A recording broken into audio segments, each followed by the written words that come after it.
At the start of the semester, it's time to think about how much you can save by using NJ Transit's Student Pass. College students can save an extra 25% on their commute on the train, bus, or light rail. This is a major savings that could keep cash in your pocket. Every student needs more cash. That's a known fact. So visit your college website or njtransit.com/studentpass and start saving.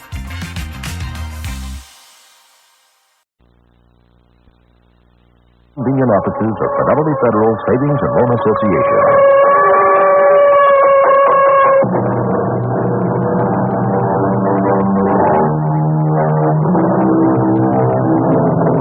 Come in.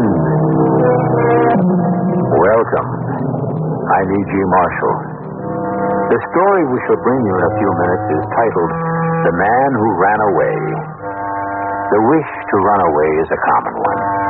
Usually it is an impulse not too hard to resist, but often it is a compulsion, and there is no time to think what it is we are running away from, and what it is we are running to. How dare you? How dare you enter this house? I knocked two, 3 times. I could shoot you, you know. Please. And no one would blame me. You're trespassing. I know, and this is my house. And no one can come in here unless invited by me. But I invite no one.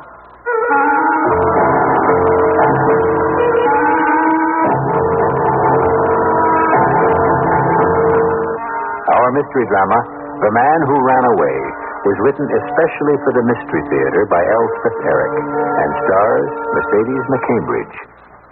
It is sponsored in part by Time Magazine and Buick Motor Division. I'll be back shortly with Act One.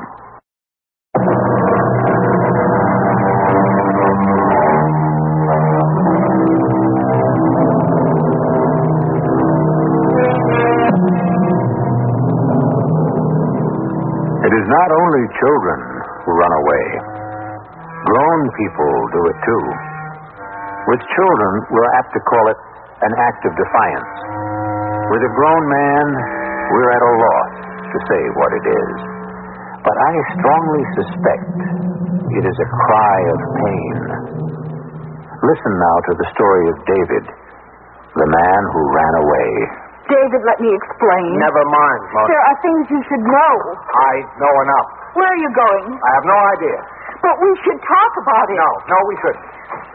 Don't you want to hear what I have to say? You've said it all, Mona, my dear wife. You're taking the car. Yes, I am. But why are you doing this? Because I've got to get away. David, you can't. David, come back.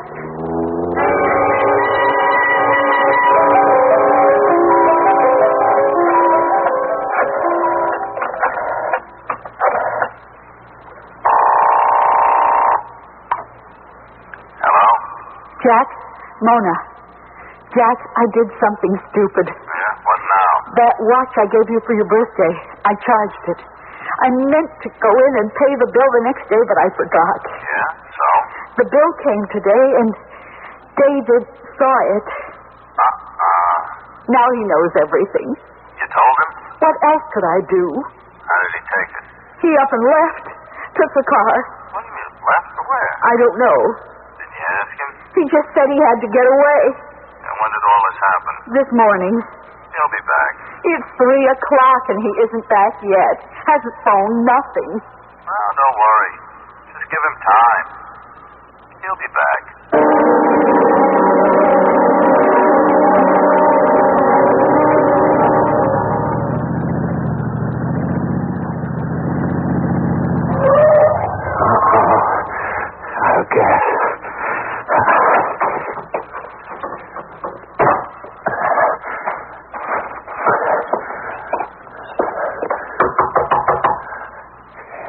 Anybody home? Is anybody home? What are you... is anybody in here? Anyone? Oh. How dare you? How dare you enter this house? Well, I knocked 2-3 times. I could shoot you, you know. Please. You're trespassing. Please. My car's out of gas, and I wondered if I might This is my house, and no one can come in here unless invited. By me. I know, but... And I invite no one. I'm sorry. Hush. I didn't mean Be to... quiet. It's just a horse. It's his horse. Oh, I can see it. Move away from that window. What? Don't stand in that window. Move away. Oh, all right. He might think it was I, standing there. Oh? On the other hand, no one could mistake you for me. No, not very likely. But he might think I'd invited you here. Well, I could explain He's very jealous, though he has no reason to be.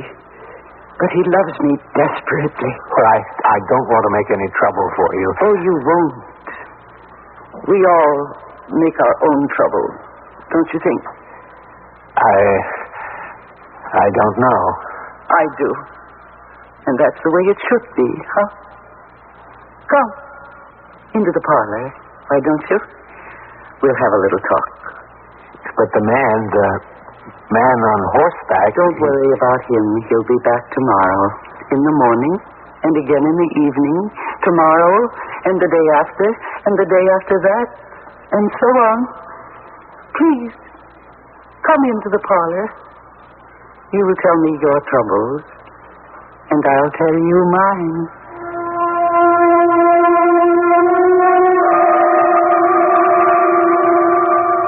Yeah? Hello? This is Mona, Jack. Oh, has he come home? No, and it's after 10 o'clock. Oh, give him time. How much time? Look, he's probably out somewhere getting drunk. I doubt that. Or with some woman. Oh, no. You want to get in touch with the police? Oh, no. No, not that. Yeah, it's too soon. David would hate that. Well, hang in there. He'll come back. You'll see.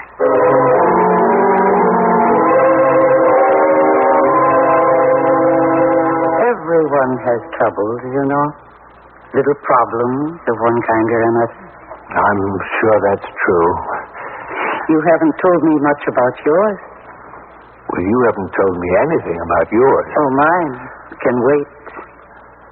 Now, you said you became upset. That was your word, wasn't it? Upset? And you ran away. You kept running, not knowing what you were running to. Not caring.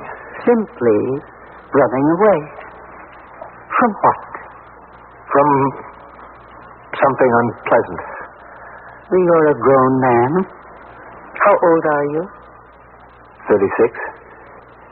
Have you always run away from each unpleasantness, such as losing a job, being snubbed by a friend, reprimanded by a superior, things like that?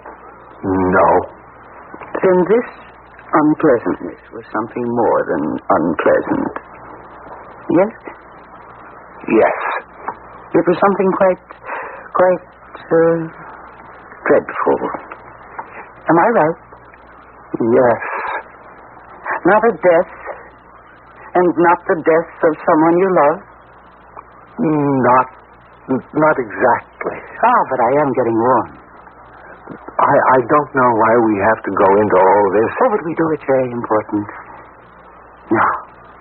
Not the death of someone you loved, but something like it, something close to it.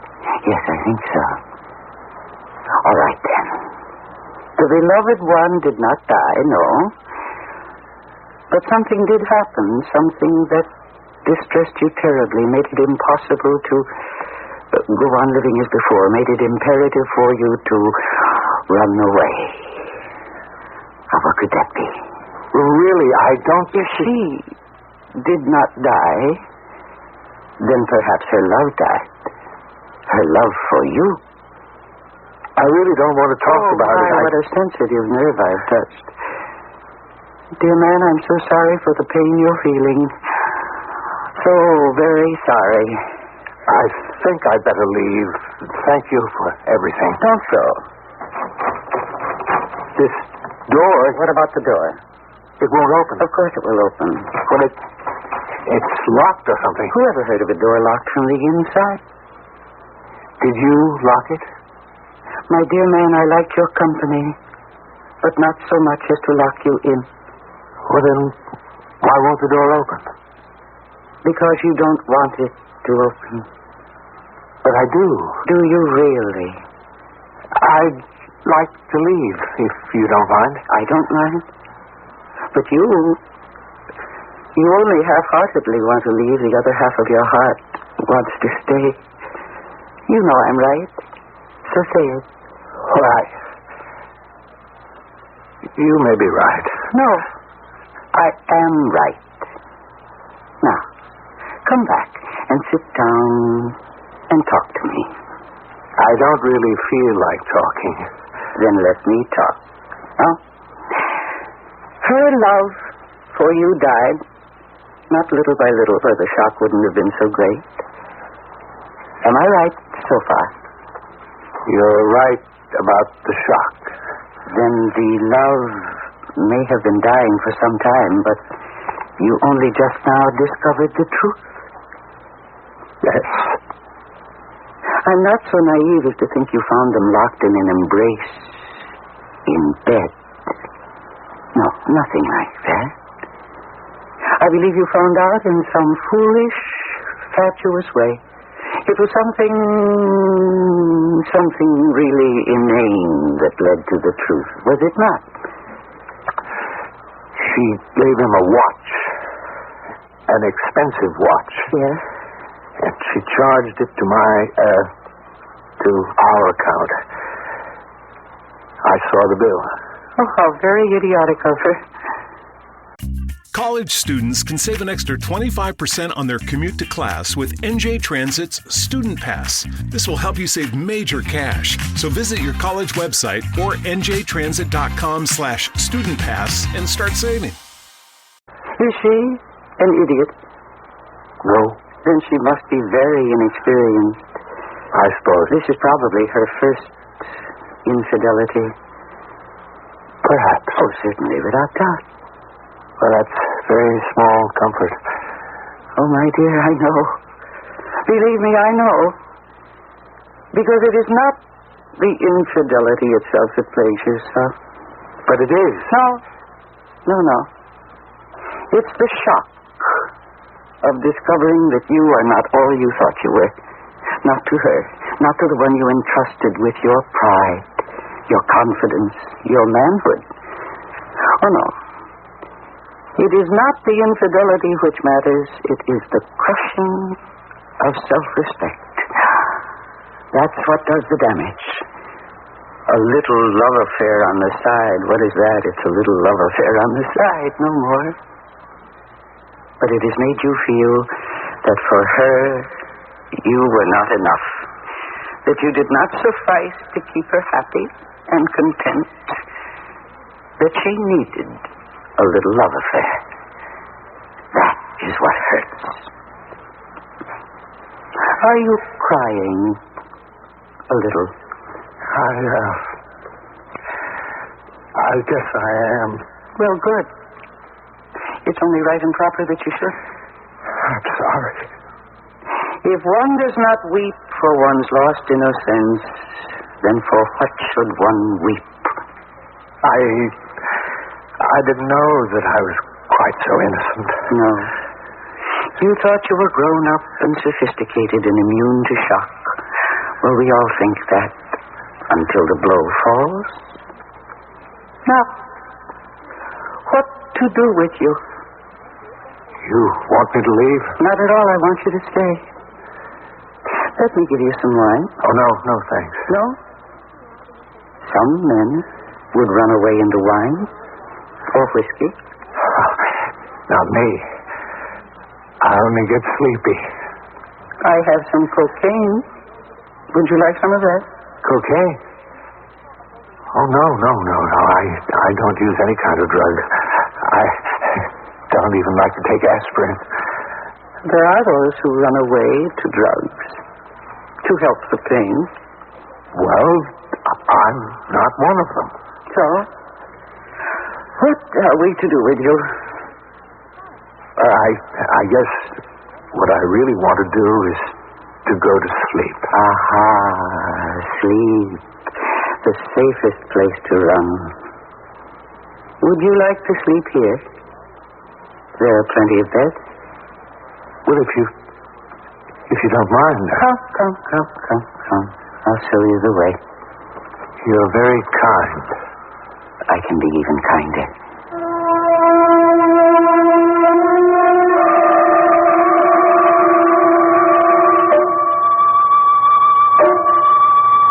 Alone in a strange house with a woman a little more than strange. Is this what our man has run away to? Is this the escape that he sought? Or merely the one he stumbled upon? Or is it the one he was inevitably drawn to? I'll be back shortly with Act 2.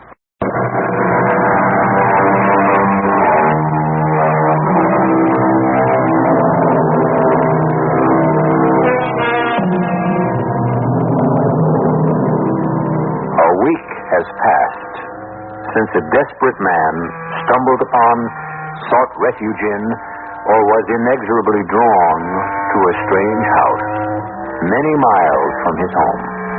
And in this house was a woman who, while she did not precisely welcome him, still urged him to stay, offering him every consolation, including herself.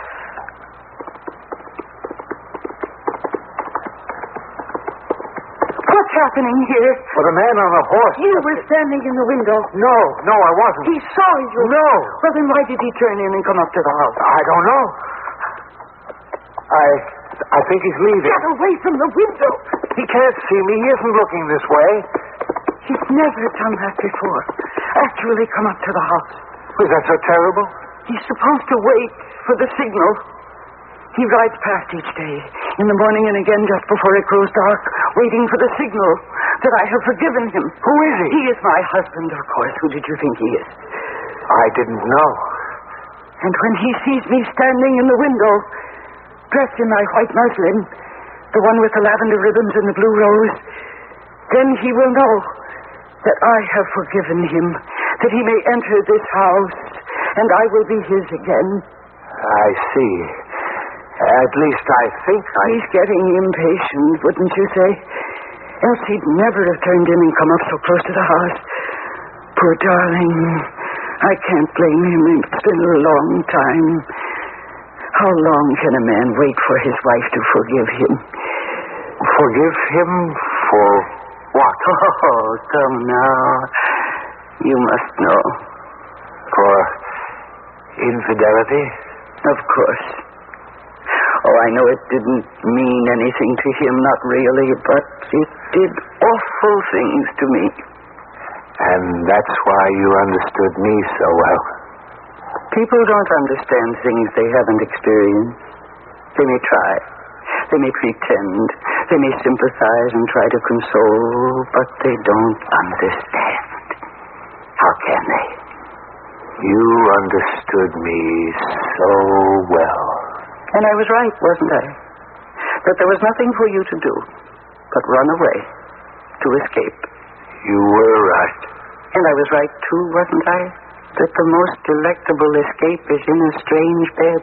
Wasn't I right about that? Come now, admit it. You don't think I'm speaking of love, do you? Oh, no. There's no love between you and me. There's not even affection. Although I'm sure you're a very nice man. No. There's nothing but a blind search for oblivion, your search and mine. We are two aching, passionate people, asking only to ease the ache and expend the passion in a wild and blind embrace. Oh, no. There's no love here. My love is with the man on the horse. Yours is with the woman you left back wherever you came from. No love. Love would only get in the way.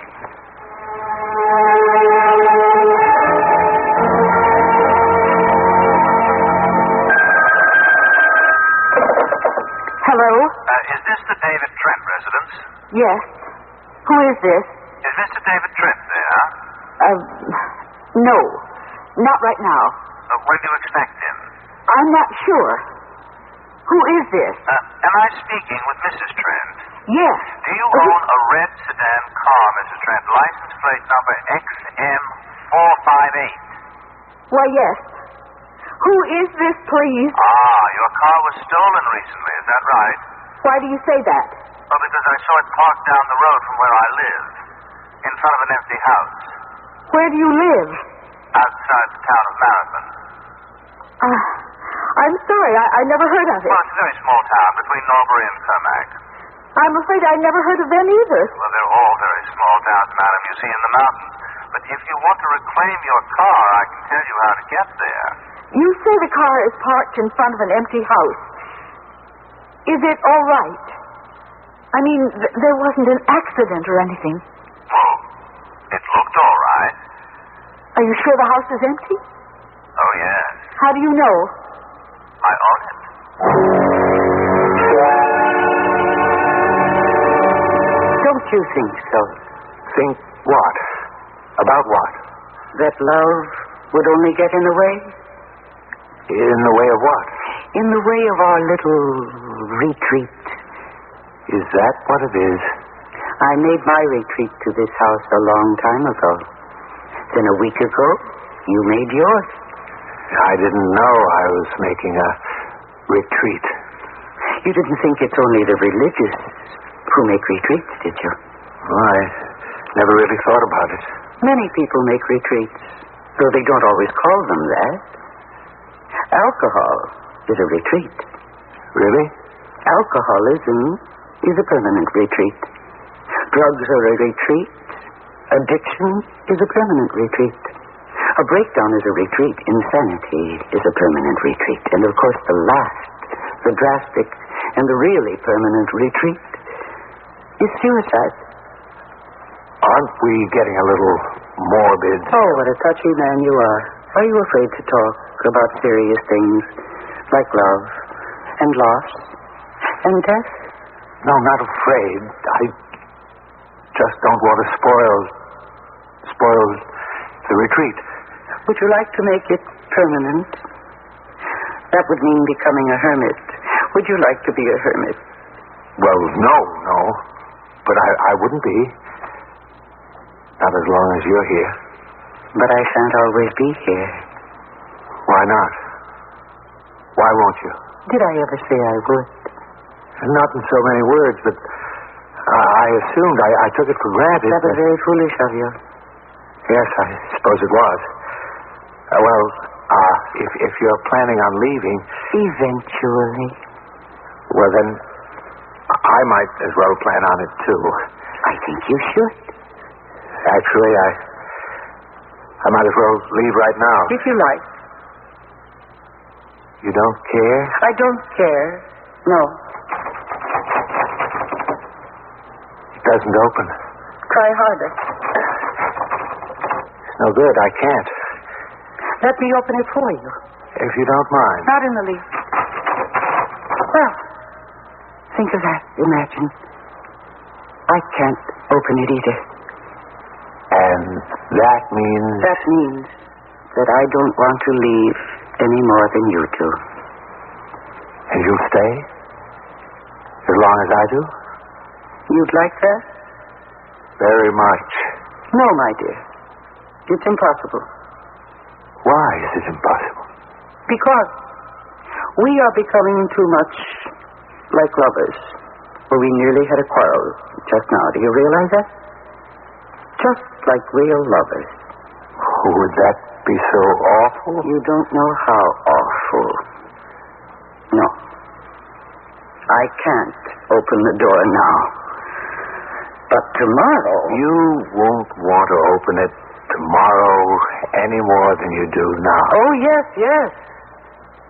Because tomorrow I shall put on the white muslin dress with the lavender ribbons and the blue rose, and I shall wash and dress my hair, and when he gallops up the road, he will see me standing in the window, he will look up at me and smile with joy, and he will wave to me and know that his long waiting is over. And I shall open the door, and go out to him.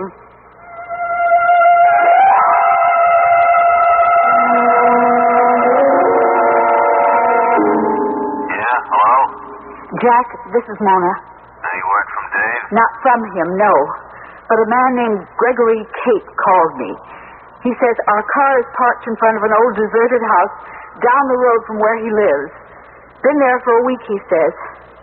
That's exactly how long David's been gone. How does he know it's your car? He checked out the license plate. Where is this old deserted house? About 200 miles from here, outside a little town called Marathon. Is Dave holed up inside this old house? I mean, did the man say? I didn't tell him about David. He thinks the car was stolen and abandoned. I let it go at that. Probably is. That's my guess. I intend to find out. And that's why I called you. I want to borrow your car.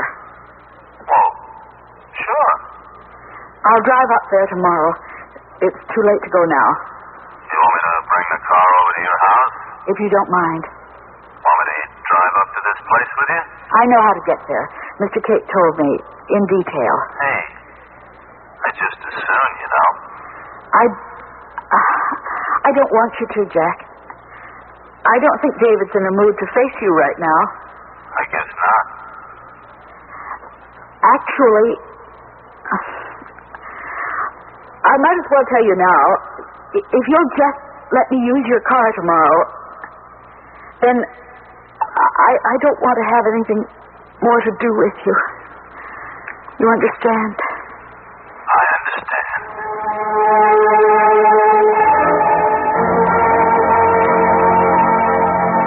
Aren't you coming downstairs? Soon. Yes, soon. I'm so afraid of losing you. Sometimes I think I have, or that I never really found you. Can you hear me? I'm busy. Doing what? You see. Well, not... You're not. Oh, not yet. Here I am. You may look... Well, what do you think? Do you like it? Come now, be honest. Tell me, do you like the way I look? Yes. You really mean it? Oh, yes. I'm sorry it took so long. But this is a very elaborate dress. And my hair is so difficult to handle. That's the dress, the white muslin with the lavender ribbons. Where's the blue rose? It was so faded and a little crushed. I don't think he'll notice that it's missing if he remembers that it was ever there. No man could ever forget you in that dress. It is pretty, isn't it? And it's becoming, isn't it? It suits me, don't you think? You're going to stand in the window, aren't you? In that dress. Of course I am. I told you I would when I thought he'd suffered enough. He'll be riding by very soon now. Yes, any minute. What kind of pose shall I assume? Oh, perhaps a hand to one cheek. Would that be good? Come away from that window. Or would it be better if I were just full face with my arms at my sides? Very simple, very unaffected. Come away from that. Don't touch me. Don't you dare touch me. You can say that after everything That is we've... over. It's over. Oh, I think you've mussed my hair. Well, it can't be helped. I've always told you my retreat wasn't permanent, that the day would come. But not today. Why not? I think I hear him. Oh, yes, it is. How do I look? Oh, no matter, it's too late to think about that now. Oh, hear how fast he gallops. He was always like that, always at a hard gallop on these back country roads. There he is. No. No, wait. Didn't he see me? Oh, that's impossible. He must have seen me. Why did he go on past? He didn't even look up. He never slowed his horse. He never even... Oh, no. Oh, no, it can't be that he doesn't care. It can't be that. Can it? Tell me. Can it be that? Can it be that he doesn't care?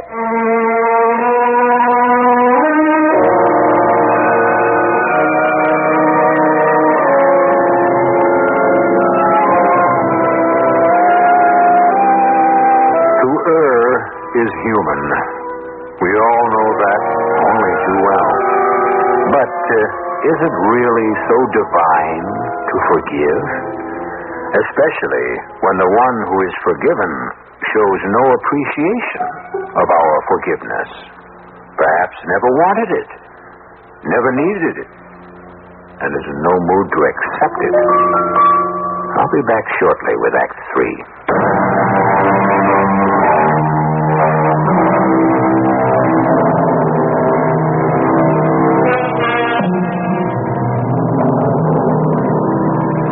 David Trent, the man who ran away, has spent the past week in a strange house with a woman he has come to know intimately, who, in our last act, stood at one of the front windows of the old house, listening to the sound of hoofbeats approaching.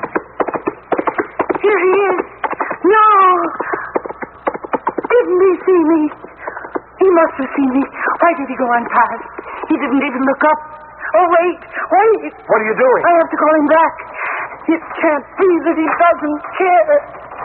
Oh, what's the matter with this door? Can't you open it? Of course I can. Why doesn't it open? You said to me the day I got here, you don't want it to open. That's why.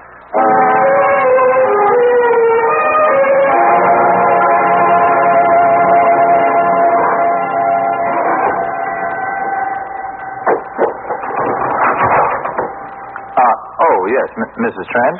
Yes. You're Mr. Cape. Mr. Gregory Cape. Come in. Thank you. Do you have any trouble getting here? Some. Well, we're a little off the beaten track here. It was very kind of you to call me about my husband. About his car. He didn't come with you? No. Oh, I might as well tell you, Mr. Cape. My husband left home a week ago. I haven't heard from him since. I think there's a good possibility he's hidden himself away in that house. I hope not. Why? Is there anything dangerous? Oh, no. Not dangerous. Just a big, empty house with a sad history. You own the house, you told me. Yes, I wish I didn't. The house belonged to my grandfather. He built it at the turn of the century for a beautiful young woman. For a few years, the house was full of laughter and music and dancing, and then one day... Yes? Oh, it was a trifling affair. My grandfather was a lusty young man in the year 1901. There was a pretty parlor maid, and my grandfather was not true, to misquote Shakespeare slightly. He gave dalliance too much rain. Well, the beautiful young girl he married drove him from the house.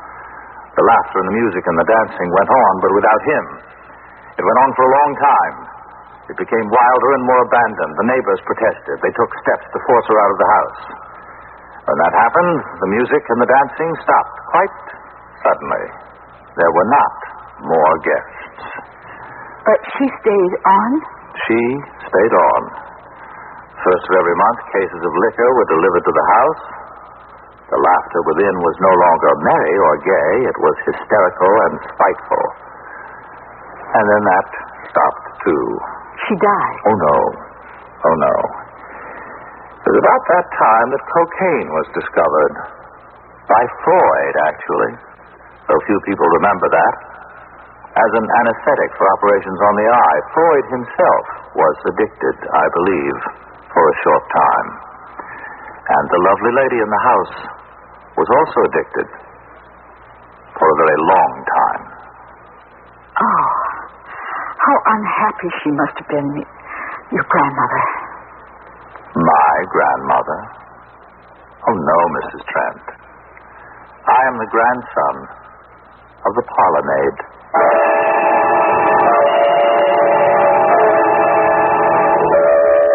Was I too ugly? Is that why he didn't stop? Have I grown old and hideous? No. That can happen, you know. A woman doesn't always realize what time is doing to her. She thinks she's always 18. Is that what's happened to me? No, believe me. My pretty dress? Has it turned yellow? Have the ribbons faded? It's still very pretty, and so are you. Do you mean that? With all my heart. I think you should go upstairs and take off your dress and bathe yourself. I could do that, I suppose. And then lie down upon your bed and sleep for a while. Should I do that? Didn't you tell me that sleep is the safest retreat of all? I did say that, didn't I? You know, I think you were right about the door. It wouldn't open because I didn't really want it to open. Not really.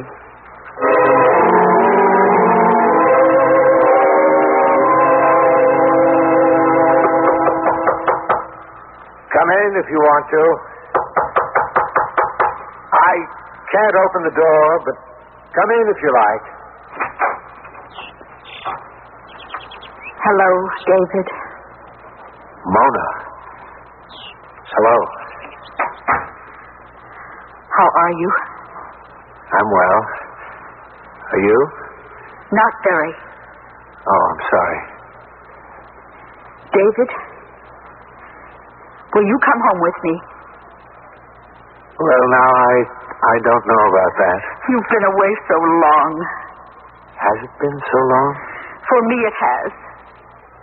How did you find me? The man who owns this house saw the car out front and took down the license number. He called me. David, please forgive me. Forgive you? Is that what you want me to do? I know it can't happen right away. It might take years and years. I don't care how long it takes. I don't care if it takes forever. I just want you home where I can take care of you, where we can live together and try to be happy again. David? Listen. He's come back. Who? He's come back to be forgiven. His days of suffering are over. Listen. What was that? Oh, she couldn't. She couldn't. It was a shot, wasn't it? Oh, I never thought. It sounded as though it came from this house. David! There's a man outside, lying on the ground. The door opened. Oh, there he is. There's his horse. David, Oh. it's Mr. Cape. What in the name? What happened? We heard a shot. We thought you'd been shot. No. My horse stumbled and I went off. That's all that happened. I must have blacked out. But you're not hurt? Well, you can see I'm not hurt. What is this house? It's this cursed house. I should never have ridden down here, but I was concerned about you, Mrs. Trent. Ow. Well, at least I see you found your husband. Yes. Yes, this is David. Mr. Cape. You do a lot of riding, don't you? On horseback? Every day. The same horse every day? Yes? Have you ever, Mr. Cape, known your horse to stumble on flat ground, moving at a walk? A slow walk, Mr. Cape?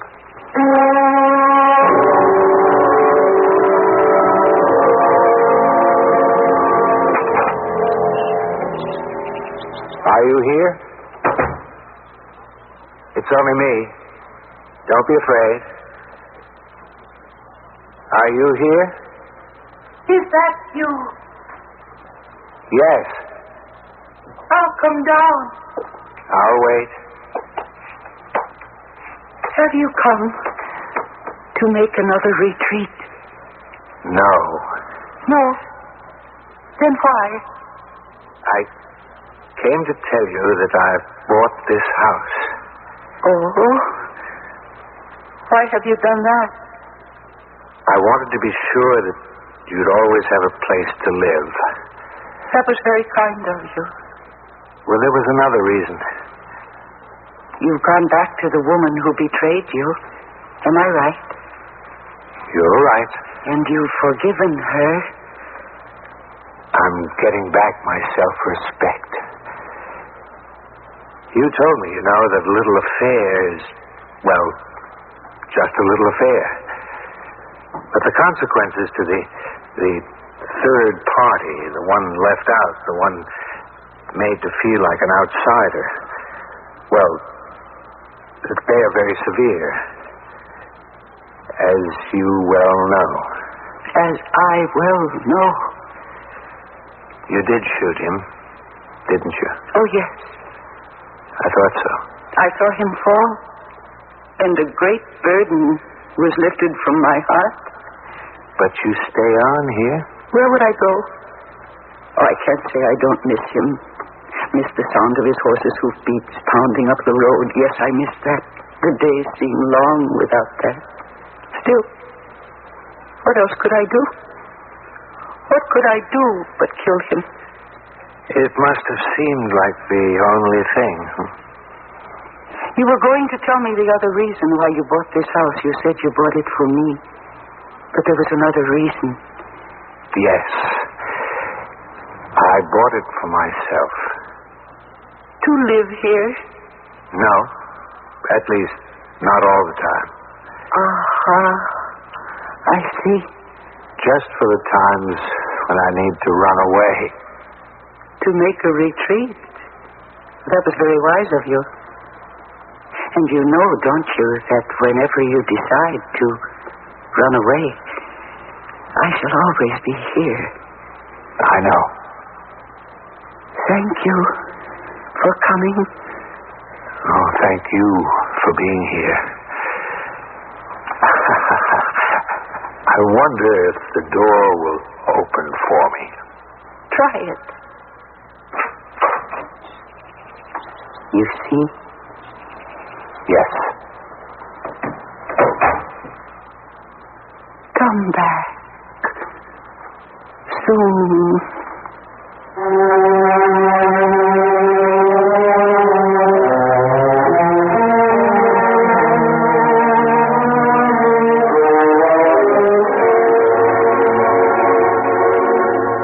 The rest of us must make our retreats from life and its harshness the best way we can. It is very nice if you can take a vacation in some far-off place. It is also nice to shut oneself in one's room and read old books. But only David Trent knows a house where he is perpetually welcome. A house occupied by a certain woman of indeterminate age. I'll be back shortly.